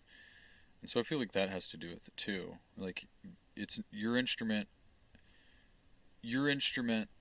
isn't going to sound the same when other people pick it up because of how they're... It's almost like jamming you can jam a fucking key into a lock. Any lock will fit any key. When you try to turn it, that's the issue. Yeah. You know what I mean? I mean, obviously there's some fucking nuance to that. Like, it's not that door isn't gonna take a little fucking like handcuff key or some shit. But the concept is there, and you know what I'm fucking saying. I do. I've had too much coffee. She got me a 7 brew yesterday, and I just got to drinking it. I'm crazy right now. Good. Can you see it in my eyes? Give it to me. No. Stop, dude. Stop. Don't look at me. Just kidding. No, but I wanted to... I remembered what I was going to say earlier about... you were talking about the come down of drugs. Or illicit substances. Acid. We'll just say that. Psychedelics. Yeah. Do you ever feel like... Because my experiences with the come down is always negative. Not like... it's almost like, imagine, we're talking about magic and feeling and energies and vibes and stuff like that, but it's like, imagine like in your soul there's like a vial of delicious sweet magic, right? Acid burns that all away, and then it takes me like a couple of days to a week to replenish that vial of magic. Does that ever happen to you? Do you ever have like a rough come down from things? One time. Most times for me, it's a very playful substance for me, so it always keeps me cheery the days following. I always get that nice afterglow every time. Afterglow, I like that word. Mm-hmm. See, now mushrooms are different. Mushrooms, I feel refreshed whenever I come down from them, I feel new. I feel an afterglow. I like that term. But acid is a whole different beast for me. I think it's because I like to go in and out of. I don't know. I like how it plays with my brain. I can be in and out, like what we're talking earlier. Yeah. I can definitely be very playful with it and act very adolescent, which cheers my brain up on it. And then I can go into more of a thought-provoking, like enlightenment session, and then combine the both together and get a very positive trip out of it. Yeah. Even if it tends to go south, it always comes back really nice. Right. What about you? Do you ever have that? Not really. I mean, maybe if I did, it was because it was a sequence of events before. You know what I mean? I was in heat, didn't drink water, and felt like crap the next day. But most of the time, it's so just like compounding things, yeah, or things compounding on, and yeah. not just not doing it, not But helping. It itself, yeah, no, I've always had a good experience.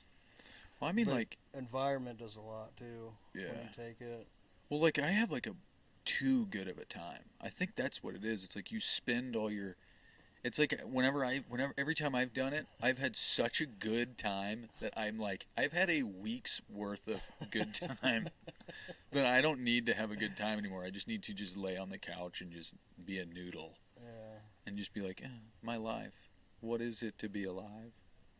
I don't know. I don't know.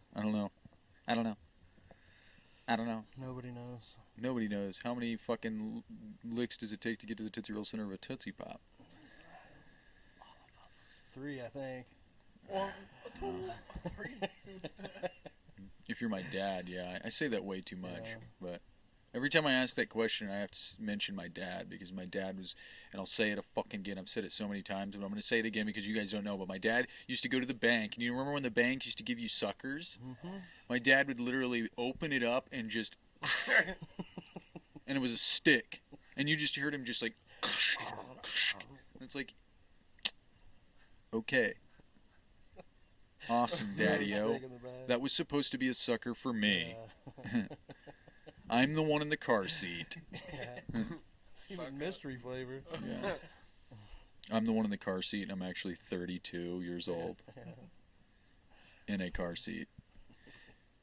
Fucking laugh. It was funny. No, I'm just kidding. I mean, it was. I thought it was funny. But guys, one question here. And I did write a couple of things here. So you, on your, I did a little dive on your YouTube. And you had various videos on there, but you have 3 EPs. You have a 3-song EP, Untitled. You have Still Trip, and then you have Still Trip B-sides, correct? Yeah, about those. They're irrelevant now? They're not? They're pretty much irrelevant. I'd still keep them as a foundation for what we do. One day I might get back to that sound, but for what me and Myles do is very different. It's a lot more heavier. It's not clean cut. It's just fuzzy, raw, psychedelic. But it's music. dated. It's You'd dated. say dated. I mean, same. More updated, like a 2.0. Well, no, I'm saying this is dated as in, most like, definitely. it's a old representation of you. We've had recording sessions recently in about 2 years, and I just haven't gotten around to putting them out, and I need to, because they are definitely the representation of how we sound now versus those, and I need to do it, but I've been procrastinating quite a bit. Yeah, because you sent me a while back, you sent me the tracks from you guys when you went into the studio. I forgot what studio it was, but that's beside the point, I guess, unless you guys know. I can't remember. We can't. I think we went to Grant City. Yeah, it was Grant City, Lucas. Yeah. Well, I the can't remember the recordings you sent me were fucking fire, and that's why I was looking on Spotify to see if I could find you guys. You guys haven't released that. No. And we so- haven't released it at all yet. It's So, because of me. It's your fault that in my research I found old shit because you haven't put out any new shit. I do like people hearing Shit. the old shit, 'cause, like, I tinkered around with a lot of stuff in those recordings, but I still tinker around now, but this isn't what we sound like now. I just need to put it out. I don't know what the fuck my problem is. I'm just pissed that I need to light this fucking piece of paper on fire. It means nothing Listen, man, I just need to. If someone out there can help me put out these songs on an album, because they're all there, they're all recorded. Are you soliciting shit from my audience? I'm just kidding. It's open for interpretation. Guys, help him out, all right? Help these guys out. They need, because it doesn't matter. But I did want to ask one thing, because I ask everybody this, because I'm always, I'm very artistically curious. Who and what are your album, like the album covers, like your album art? Who does the album art for the albums that you do have? What's the one that looks like clouds? Is it clouds? Yeah, that is clouds. That's still a trip. One day I was taking a whole bunch of pictures. So I'm a photographer on the side, and I just saw some clouds that day, and I contrasted it, and then I reversed it and zoomed in a little bit more, and that's what it looks like. Interesting. Yeah, because I was like, I think that's clouds. I like a bit of abstract. Yeah. Well, you told me a long time ago, didn't you? Weren't you briefly in college for graphic design? I was. Because you were like wanted to be the merch guy. I did want to be the merch guy. I still do. I would like to go back into that, but tough times. You cannot. Yeah, dog. College costs money. That's true. I don't disagree with that. You guys want to play a game? Yeah. We can end this games. episode with a fun game. Yeah. A game. Yeah, this is an episode. This is a segment of the show I like to call Phantom Sam and the Fictions. And those of you who don't know, this is the segment of the show where over the course of the week, one or if not both of us come up with a 2 to 3 fictitious band names, and we will.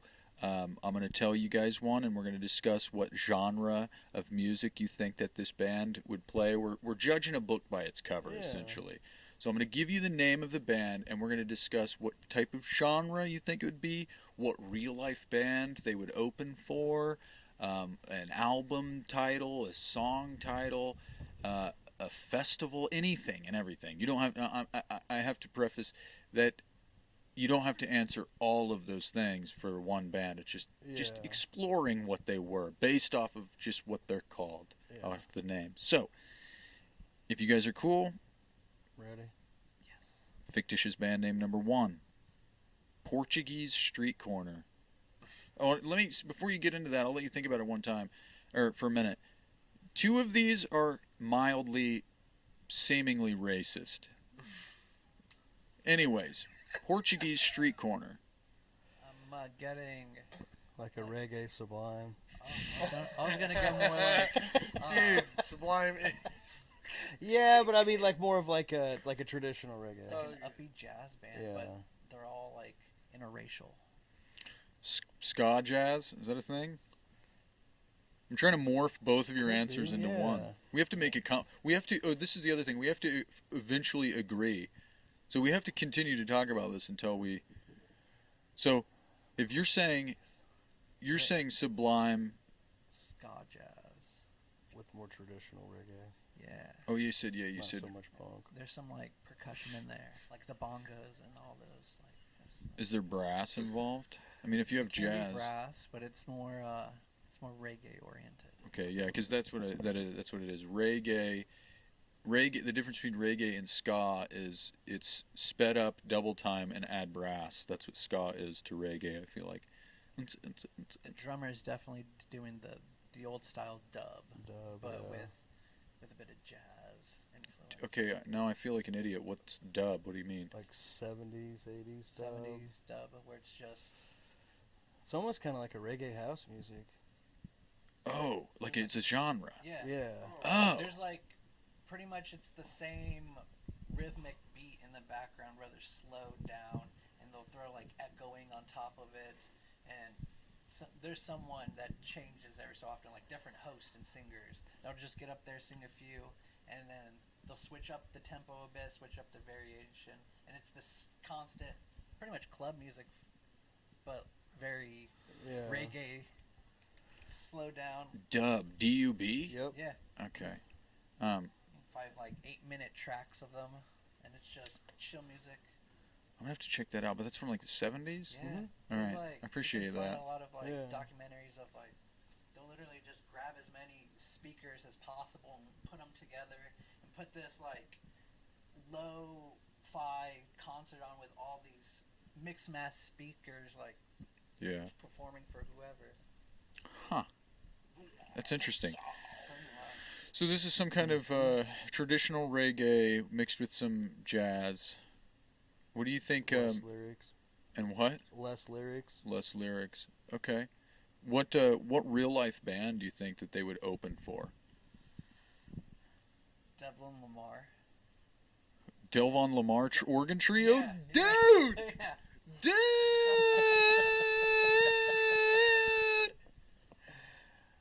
That and like It's one of my favorite bands ever. they're really good. I can agree. Yeah, dude. They have no lyrics. No. Their KEXP video is the warm up. Oh yeah. With they do Memphis and I forgot what the one song is. There's where he holds the note on the guitar for like, you know what I'm talking about? There's one part where he holds a note for like, it feels in your soul like it's for like the best 20 minutes of your life. One note, just. Yeah. But it's not. It's not that long, but 10 seconds. it feels like Yeah. it. They'd play together for sure. Delvon Lamar, dude, I love that answer. Portuguese Street Corner, opening up for Delvon Lamar organ trio. Hell yeah. The only thing I don't. Here's a little fun fact about Delvon Lamar organ trio. I play Peavies because of Jimmy James from Delvon.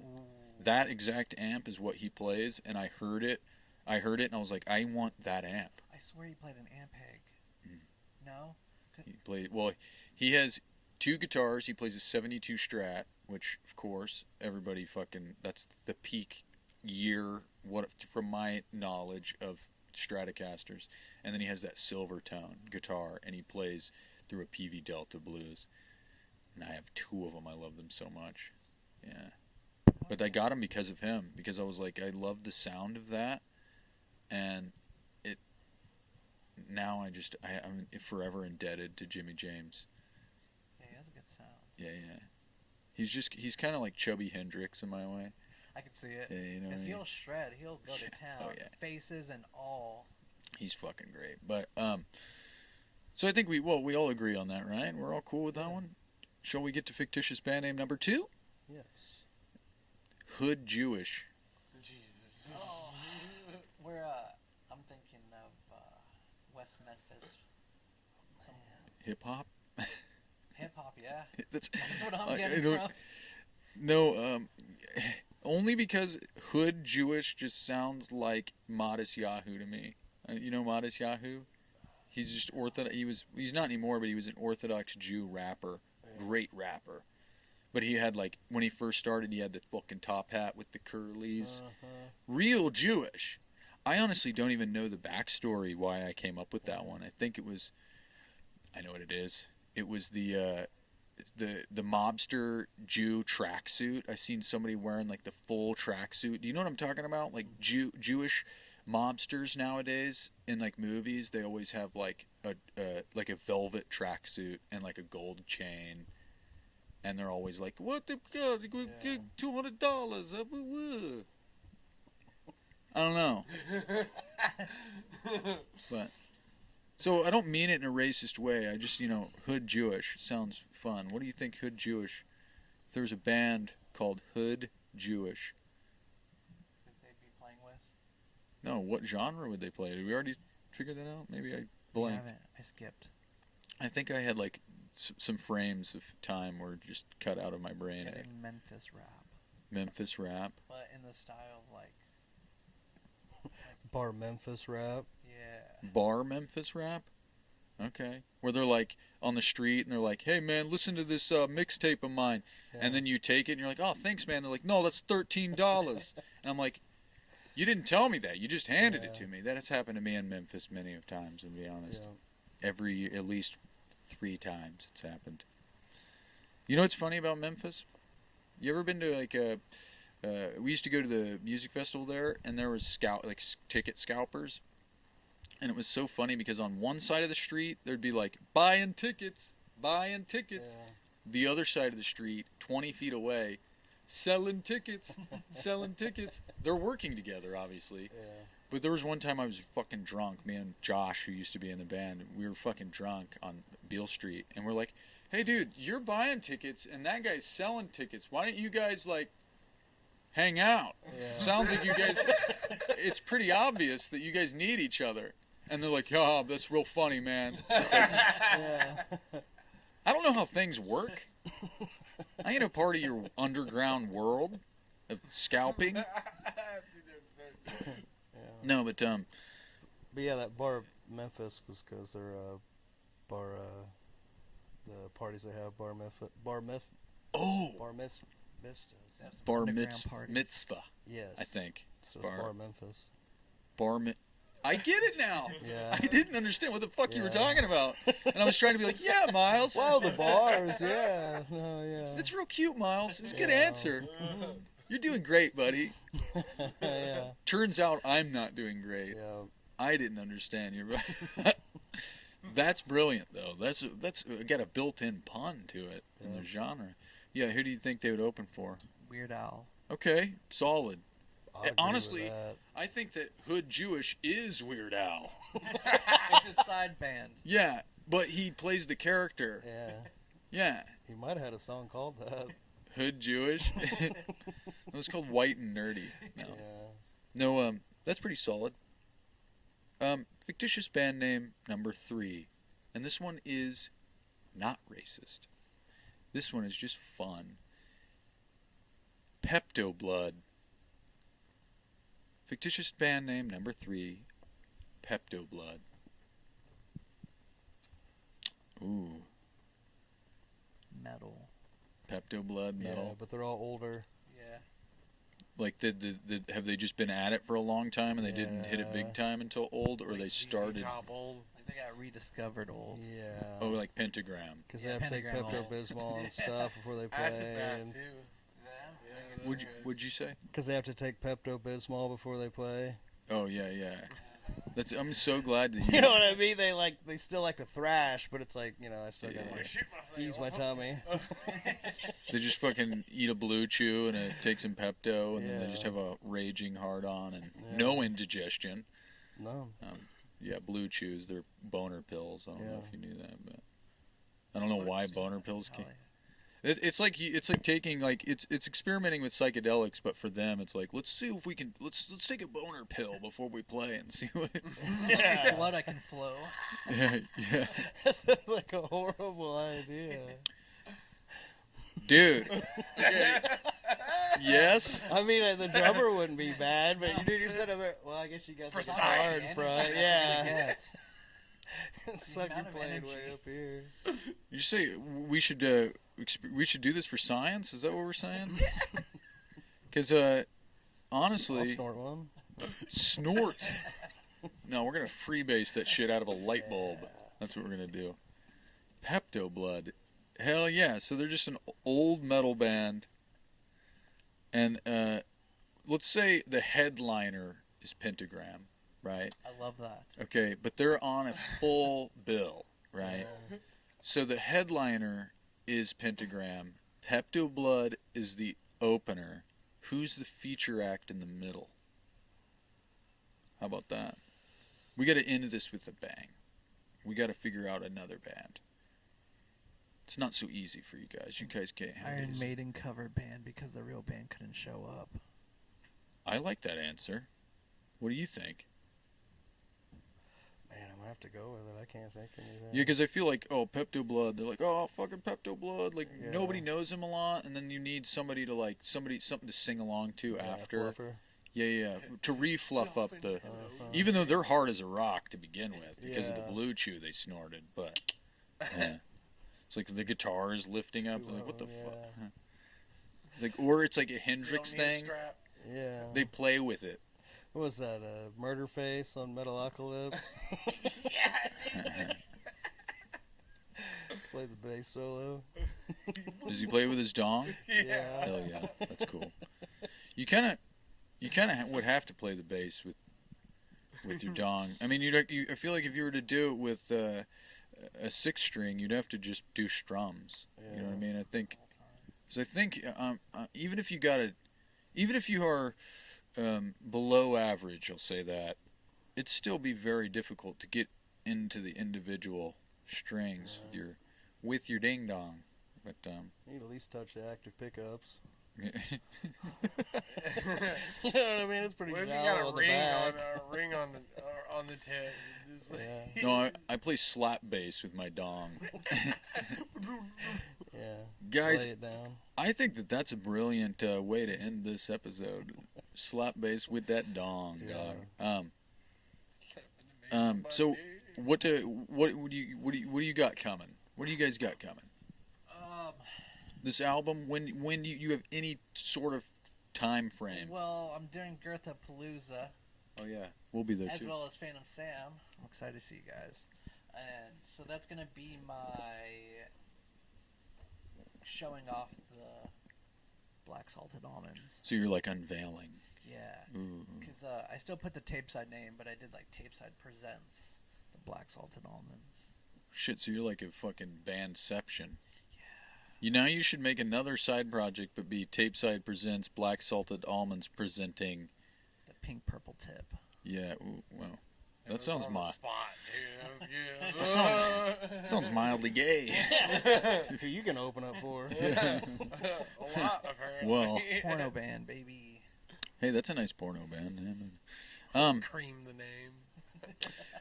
but guys, it was swell having you. It really was. It was swell that you Yeah. brought us. We Thanks, enjoy you man. all. I said swell. Can you pick a different adjective, please? You guys are beautiful. Okay, I said that earlier, but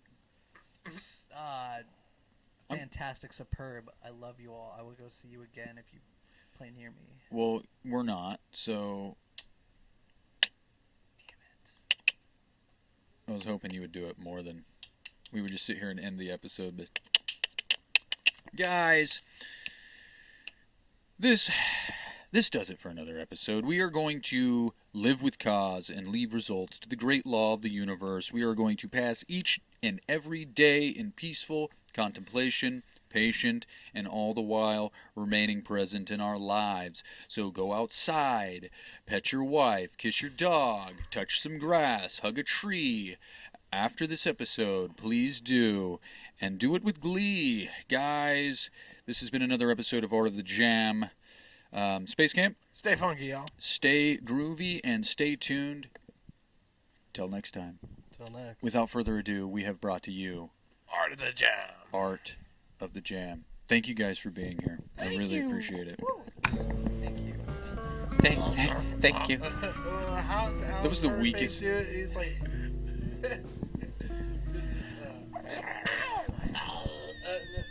That was like the weakest thank you.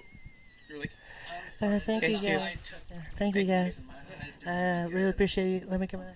thank you. Thank you, Oprah.